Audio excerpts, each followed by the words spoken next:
like Zcash for philosophical reasons because I think that the privacy innovations that team has been able to drive forward with the capital that they've raised has just been tremendous. And you're seeing some of that research find its way into Ethereum, into Tezos, into many other protocols.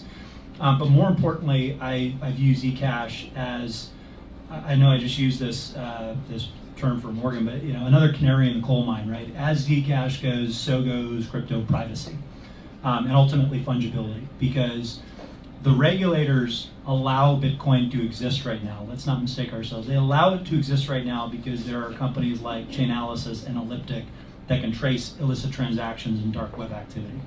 That's going to get tougher to do, and in part is going to get tougher to do because of privacy coins. Now, flip side is, you can't actually have enterprise crypto if JP Morgan's customer transactions are happening on a public blockchain, right?